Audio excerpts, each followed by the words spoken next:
Hello, everyone, and welcome to the Jeffrey Epstein Show. I'm your host, Bobbycapucci, and this is Daily Drop number 94. We have an article tonight from WPTV. It's a local station in West Palm Beach, and it's a Channel 5 affiliate, a Fox affiliate, an NBC affiliate. And they have an interview and the background on the making of Filthy Rich, the Epstein Story. It's the book by James Patterson that was co-authored by Tim Malloy, who used to work at WPTV. So they have this really lengthy article tonight, and we're going to dive into that article.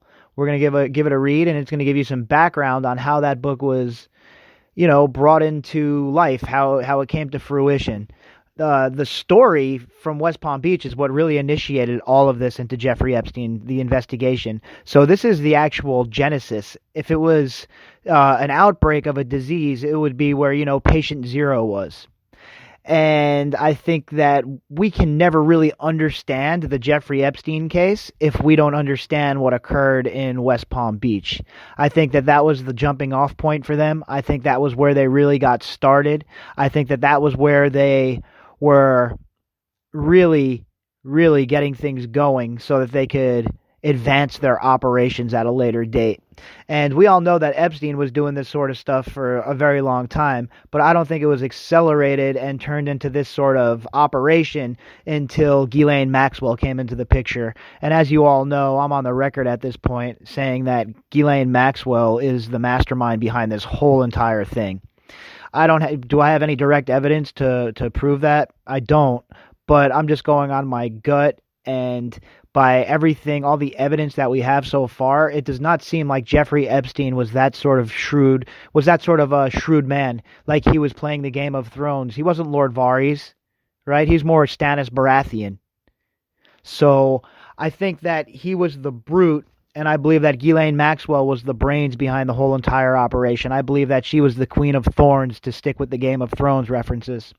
I believe that what was going on in her household and around her was the way that people like this, lifelong intelligence assets basically, are groomed. They're around it their whole lives. It's just part of their natural life. And she was so adept at it and so adept at moving in these high circles. Her handlers knew that they had a serious asset on their hands, somebody that could really, really produce results. And then you add Jeffrey Epstein to the mix with his already known proclivities, and you have the perfect storm brewing, folks. The perfect storm. This is the sort of thing that intelligence agencies dream of. And then you start knocking off big fish, like the big fish they were hanging around, like the people that were giving them money, that they were giving money to, and the people that they were vacationing with. And, it's mind-boggling, honestly, to look at all of it. So the only way that Epstein could have ever made inroads in that part of society is if he had somebody to introduce him to that part of society. And that was Ghislaine Maxwell. She came swooping in, and she really opened up doors for him that brute would have never, ever been able to open. So that is where I'm at with the whole entire trafficking situation of these two, with their whole operation. I believe from an operational standpoint that they were 1A and 1B, and there really was no difference with the two of them as far as their complicity in this whole entire ordeal. I believe they're just as guilty as each other. And for the girls to get justice, I think Ghislaine Maxwell needs to be arrested and needs to be prosecuted. So anyway, we're going to jump into this story, and it's the making of the Filthy Rich, the Epstein Story. And like I said, it's going to give you the whole background on the book. If you haven't picked that book up yet, the one by James Patterson called Filthy Rich, you should definitely get on board, get on the internet, wherever you get your local books, and grab it. I downloaded it on Audible, and I listened to it when it first came out, and it is very good. It is a very good book. It's definitely something that people like you who are spending time listening to podcasts definitely should be reading. So if reading is your thing or listening to audiobooks is your thing, make sure you pop on over and grab this book. All right, so if you'd like to contact me, you can do that at Bobbycapucci at protonmail.com. That's Bobbycapucci at protonmail.com. All right, let's get into this article. The headline: The Making of Filthy Rich, The Epstein Story, by Shannon Clark and Eric Altman. Posted at 8:50 a.m., January 6th, 2020. I remember this place. It's really one of the nicest newsrooms I've ever seen. In the fall of 2019, former WPTV News Channel 5 anchor and investigative reporter Tim Malloy found himself walking the halls of his old newsroom alongside WPTV's own Shannon Cake. Malloy was visiting his former station, reminiscing about when it all began, the Jeffrey Epstein story. I was actually sitting at my desk, and I had gotten a call from a kid who said he was at Royal Palm Beach High School, and he said there was an older guy that the young girls were going to give massages to, said Malloy. Years later, Malloy would team up with world-renowned author James Patterson and write Filthy Rich, the shocking true story of Jeffrey Epstein. The book was a tell-all dedicated to unraveling Epstein's twisted secrets and was also Patterson's first venture into nonfiction. But at the time, Malloy remembers, the caller and what they alleged, that teenage girls were traveling, often across a bridge to a mansion in Palm Beach, where they were being paid big money for their visits. He was pretty emphatic, Malloy said. He said he would call back, and he didn't. I didn't take his name because he was a kid. Then I started asking around on Palm Beach, where I live, to a police officer friend, and he vaguely implied that there was something up over there. Eventually, I learned there was a high-profile person they were looking at, and the implication was it was sexual. All right, so where we're at here, folks, is this is right when the case was first breaking. This reporter gets this phone call from an anonymous source, a kid that goes to this high school, and was telling him about, hey, look, these girls are getting paid to give this dude, this old rich dude, massages, blah, blah, blah. And that was how Malloy got onto this case. So he started sniffing around like a good journalist does, and, well, it was something bigger. Malloy started talking to everyone he knew, and though he couldn't confirm it, he heard there was an active investigation into Jeffrey Epstein. Epstein was one of the most secretive and well-connected men on the planet. Somebody at the Palm Beach Post first got wind of an investigation and named him first, said Malloy. I immediately kicked myself and said, why wasn't it me? Because that's what we do when we don't get the story ahead of somebody else. But then the case took off in a different direction for Malloy, striking closer to home. I had seen him around riding bikes with young girls around the Colony Hotel, said Malloy, noting that fueled his interest in the story. You just knew it wasn't one or two victims. It was something bigger. Of course, it ended up being on an industrial scale. There was this tick-tock to it, and we got to stop him. Stop him now, remembered Malloy. It was like trying to grab someone before they go off a ledge. And these reporters that were down there on the ground at Ground Zero, Mr. Malloy and the other reporters from the Miami Herald, these are the reporters that really broke this story. These are the reporters that pushed the prosecution into bringing the charges in the first place. So this story is really good. This is a really good article. It adds a lot of context of what these reporters were going through, and it's always nice to get an idea of the story through their eyes when you get to talk to them, as opposed to just them writing about it. Right? It's nice to hear them actually be interviewed and talk about it and add some context. Epstein, with homes not just on Palm Beach, but New York, New Mexico, and the Virgin Islands, faced an onslaught of serious charges. He was in town often, fending off allegations. Malloy wasn't the only one tracking the jet-setting billionaire. John Connolly was an investigative reporter for Vanity Fair, and a great one, Malloy said. I met him at the Palm Beach Grill. He called me because he knew I was following Epstein.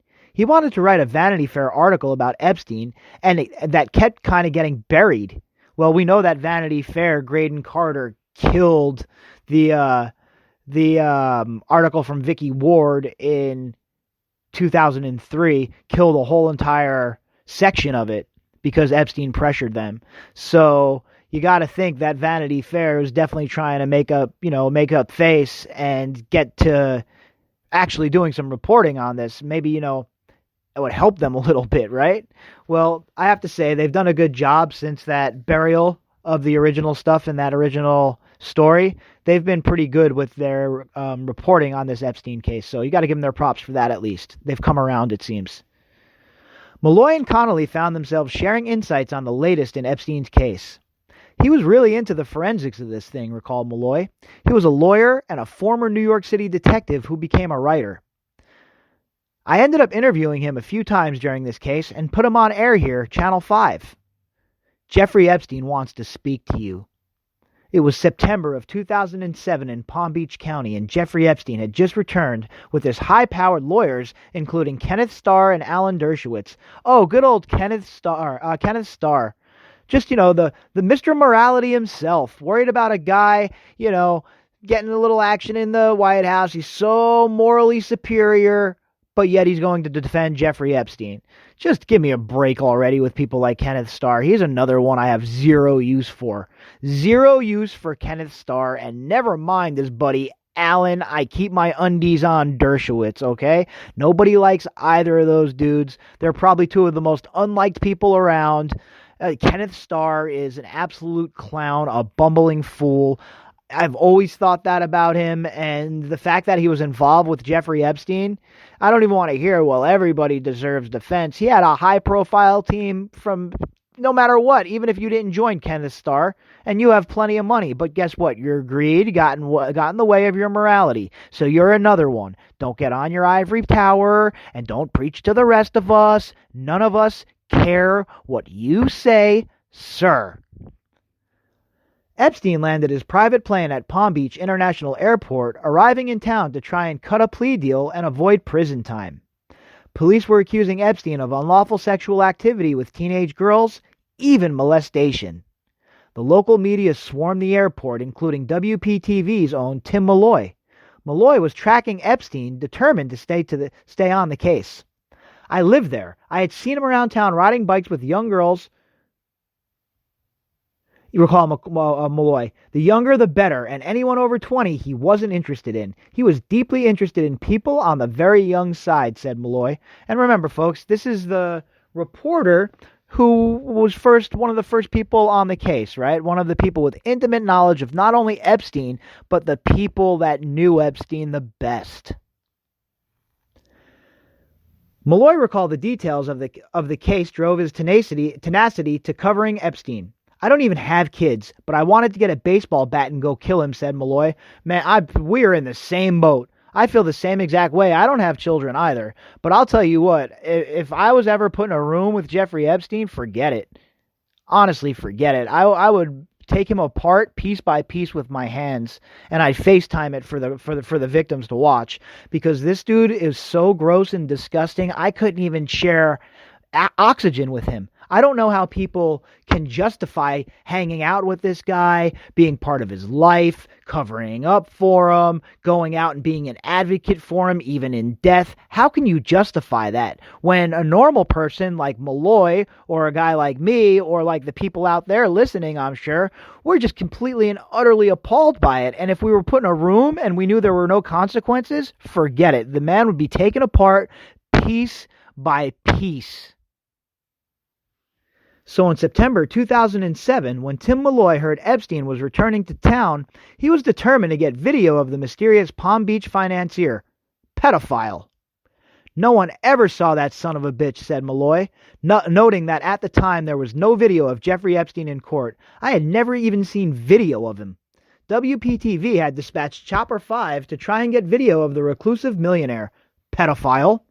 We knew his tail number on his airplane, recalled Malloy. We got him landing. We got him taxiing up, and he doesn't get out. So we're hovering with a live shot with this big lens, and he never got out.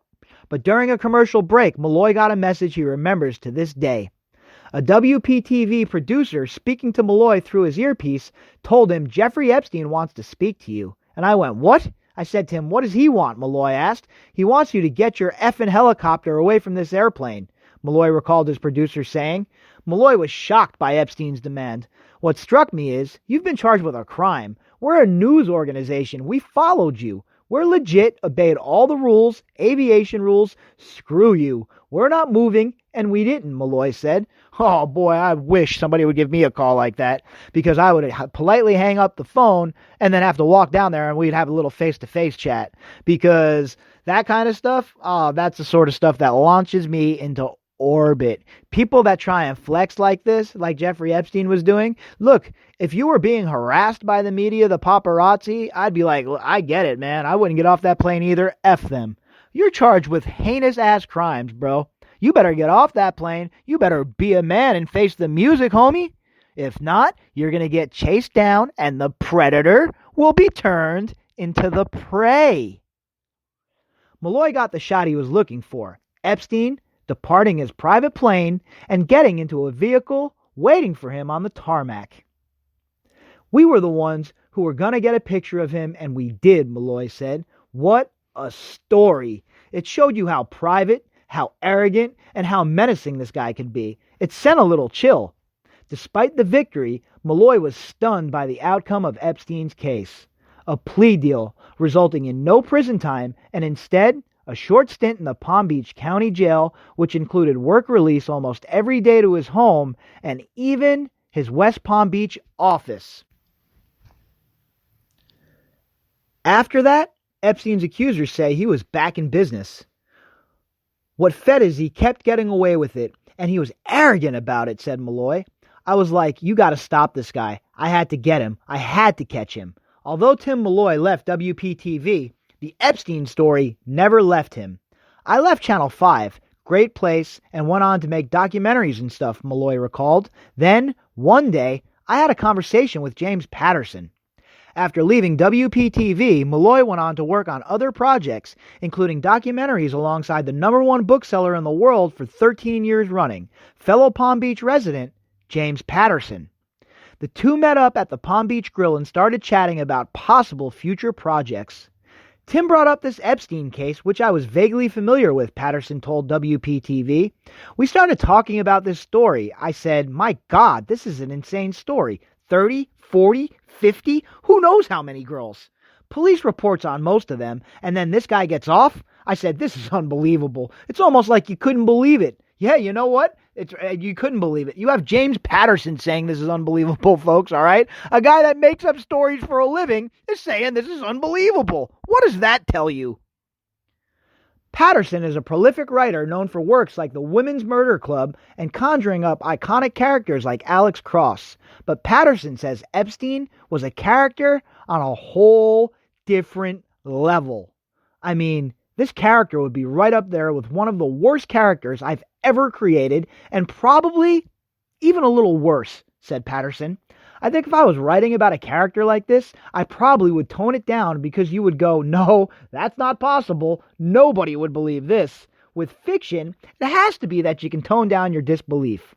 I think if I wrote this character, people would go, you've gone over the top. There isn't anybody like this character. The combination of the age of the girls, the number of them involved, and the fact it was happening on Palm Beach and the plea deal is what hooked Patterson on the story. It was amazing. It was shocking, Patterson said. One challenge with writing Filthy Rich was that it was Patterson's first venture into nonfiction. What's hard for me is that I'm used to making stuff up. That's my strength, said Patterson. That was a learning experience. Malloy recalled that Patterson connected with it immediately because he's really smart. He's a true crime writer. He suddenly was extremely interested immediately. There was no hesitation. This thing was off and running in hours, said Malloy. The two brought John Connolly of Vanity Fair into the mix and hit the ground running. They didn't want this book written. Filthy Rich was expected to hit bookshelves in the summer of 2016, right ahead of the election. The disturbing details of Epstein's case, along with the power of the James Patterson name, would drive it to the New York Times bestseller list.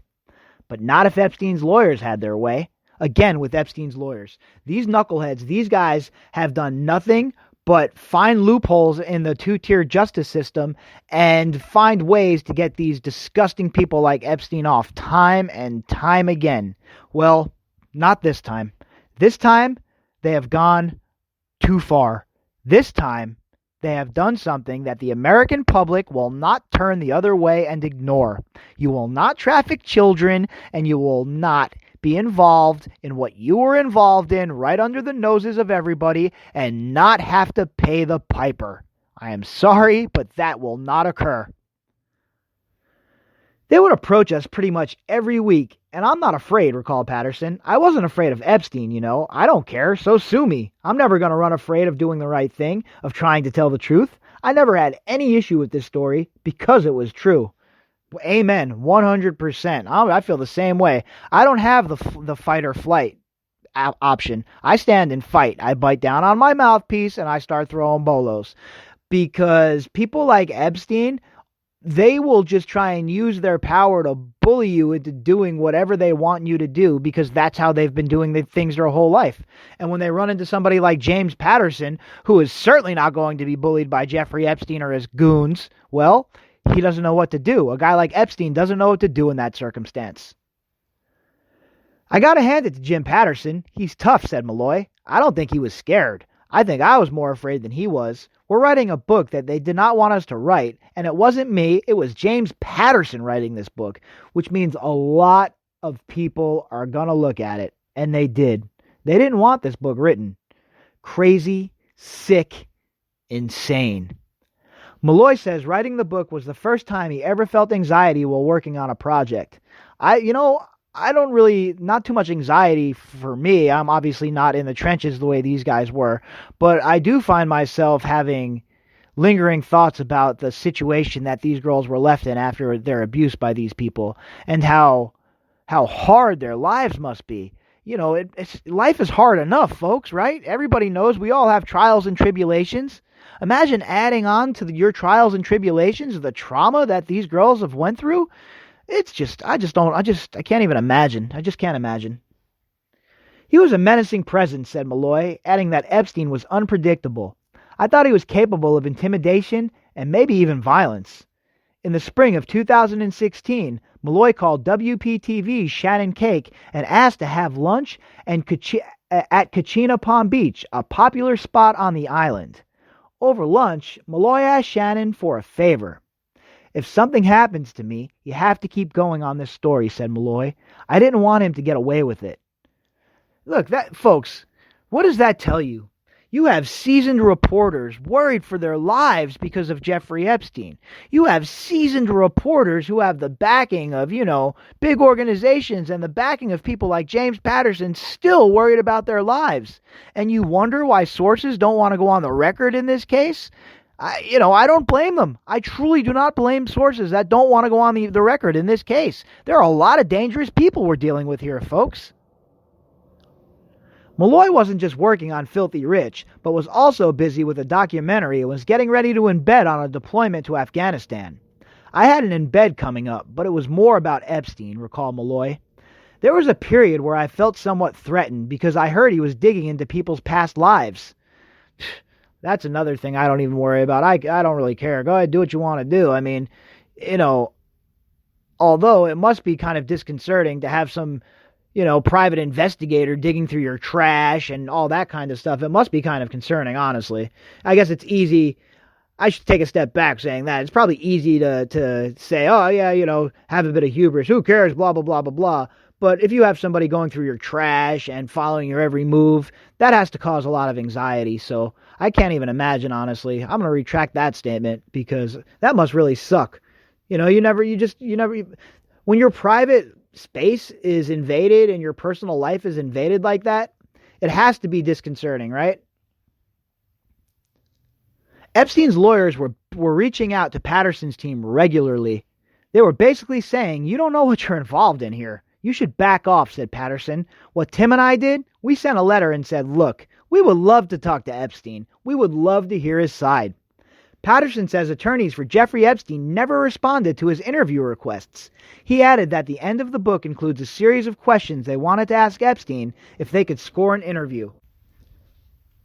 The last question is, how do you sleep at night? And apparently, he didn't have any problems, said Patterson. Patterson had problems, though, with how his book was covered in the press after its release. He says the story was largely ignored. The only people that covered it at all in any meaningful way was the Wall Street Journal, said Patterson. It's clearly one of those problems if you can't see a story like this and go, oh my God. Patterson says now that Epstein saga ranks up near the top of the Me Too movement. It's probably the worst of the Me Too cases. It's worse than Weinstein. It's worse than Cosby. Those are bad stories, but this is worse, said Patterson. Reading the police interviews with the accusers, Patterson was stunned by the allegations. This is really crazy. Sick, insane, said Patterson. The only mini complaint about the book is that the interviews with the girls are devastating. The plea deal. Almost 2 years after Filthy Rich detailed those victim interviews, Patterson says Miami Herald reporter Julie Brown picked up where the book left off. He credits the Herald's dogged journalism, but believes it was a link to President Donald Trump that fanned interest from the national press. I think the reason it got picked up nationally so big was because of Acosta, said Patterson. Trump's Secretary of Labor, Alexander Acosta, was the former U.S. Attorney for the Southern District of Florida. Acosta oversaw the controversial 2008 plea deal with Epstein. It was like, oh, we have a story because of Acosta and Trump, said Patterson. Once again, who cares about the girls? But oh, we got Acosta, Secretary of Labor. We can pull Trump into this thing. Acosta found himself under the microscope defending a plea deal over a decade old. And that's what I've said from the very beginning about this whole entire thing. And it's not about defending Trump. You think James Patterson's a fan of Donald Trump? Give me a break. It has nothing to do with defending Donald Trump, and it's more of a slam on the media for what they do, their coverage, the way that they cover things. Now, this should be so much of a bigger story, folks. This should be every night, every single night. This should be on for a few minutes on the major news networks, but it never is. It never is, because these girls don't matter to the major news corporations. They don't care. If they cared, they would have ran what they had in 2015 from Virginia Roberts. Acosta found himself under the microscope defending a plea deal over a decade old. We did what we did because we wanted to see Epstein go to jail. He needed to go to jail, said Acosta while defending his actions at a news conference on July 10th, 2019. Acosta ultimately resigned from his position as Secretary of Labor due to the intense scrutiny. Like others, both Patterson and Malloy have questions about Acosta and the plea deal, as well as former Palm Beach County State Attorney Barry Krischer, who ran the state attorney's office in Palm Beach County where the deal was brokered.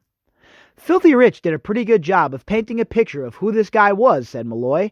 However, he noted it didn't settle why Acosta or Krischer did or did not do what they should have done.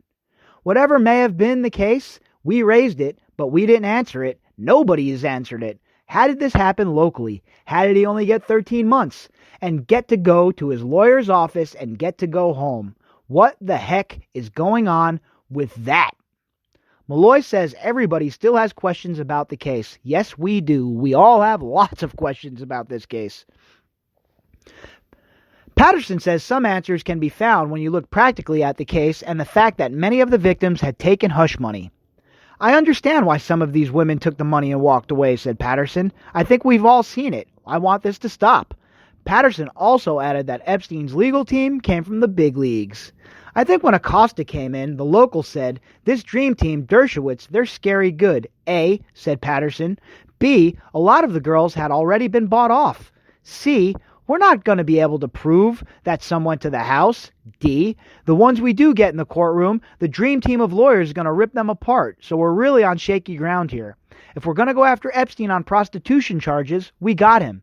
But in terms of building a bigger case, this could be tricky, and we could lose him. I think that's why Acosta took the deal. So practically, legally, Patterson says he can see the logic in the deal, but emotionally, Patterson believes it's a great injustice. I can't agree there. I don't think that that's enough for them not to pursue him in court. They should have went after him, should have went to trial, and what they should have done is they should have forced these other people, his underlings, to turn on him with RICO statutes. But of course they didn't do that. And we all know that Acosta was told that this is above his pay grade. According to Vicky Ward, this is above his pay grade and that Epstein belongs to intelligence. It's certainly right up there. It doesn't get a lot worse than this, said Patterson. I mean, if some crazy person out in West Palm was involved with 20 girls from the local high school, they would put him away forever, and everybody would cheer. He's right about that. The only person that doesn't get put away forever is Jeffrey Epstein and his ragtag group of disgusting people that enabled him and helped him. Why aren't they in prison? Why aren't they in jail? The final chapter. Tim Malloy tracked Epstein through his final days, following his case in New York and weighing in on air at his former station, WPTV News Channel 5. Both Malloy and Patterson have moved on to other projects, but Patterson says Filthy Rich is one of the highlights of his writing career. This is a big deal what happened here. It's a major story, said Patterson, noting he's much more into nonfiction than he was before. Both Malloy and Patterson found it gratifying that when Epstein was arrested in New York, prosecutors credited the press and its role in Epstein's saga. I will say that we were assisted by some excellent investigative journalism, said Jeffrey Berman, U.S. Attorney for the Southern District of New York after Epstein's arrest. That is really gratifying because in a lot of ways we're criticized a lot by authorities in the legal system and judges, reflected Malloy. That was them saying, what I believe is that, if tenacious reporters, and I'm not saying it's me, it's a lot of people, no matter where police investigations take you, journalists got him in the end. There is a real object lesson here in the power of not giving up when you see something really dark is happening. How about that, folks? How about that for a little bit of motivation for us? If Tim Malloy could stick around and chase Epstein down throughout the years, well, here we are. We're not going anywhere. And instead of Epstein, our white whale? Well, our white whale is Ghislaine Maxwell at this point. Tim and I took a lot of satisfaction out of the fact that they did credit investigative journalism, said Patterson. At least from our point of view, we were out there in 2016 with the story. If there's any good to come out of all this horror, Patterson thinks it will be on a closer focus to crimes like human trafficking. I think we're going to pay a lot more attention to trafficking, and that's massive, Patterson said. We're not paying enough attention to it, and I think we will. Authorities say Epstein was found dead in his cell at the Metropolitan Correctional Center in New York City on August 10, 2019. A medical examiner ruled his death to be suicide by hanging. Allegedly. While the outcome to Epstein's saga wasn't what Patterson wanted, he hopes Epstein's accusers can move on with some semblance of justice. I hope most or all of these women can walk away from this thing and feel they got some kind of closure, said Patterson. It may not be what they want. I've said it before. I took no joy out of the fact the guy killed himself. I would have liked to have seen him, and I'm not a capital punishment person, but I would have liked to seen him in jail for the rest of his life. The end. Huh, I hear you there. That would have been a fitting end to Jeffrey Epstein. Locked up and buried underneath one of these federal prisons. Because that's what he deserves, folks. That's what he truly deserved. To be completely and utterly broken down. Because an animal like that doesn't deserve death. He deserves to suffer more than the way he made his victims suffer. And however they could do that, well, that's how they should have done it. All right, folks. There you have it. That is behind the scenes at the making of the novel by James Patterson and Tim Malloy, The Filthy Rich, The Epstein Story. And there's also a companion documentary on YouTube as well. So I have not watched that yet. I'm going to watch it in a little while. So if you have nothing going on, you might want to check that out as well. If you would like to contact me, you can do that at Bobbycapucci at protonmail.com. That's BOBBYCAPUCCI at protonmail.com. And if you would like to help support the podcast, you can click on the GoFundMe link in the description box. All right, folks, we had so much fun today. We will be back tomorrow to do it all over again.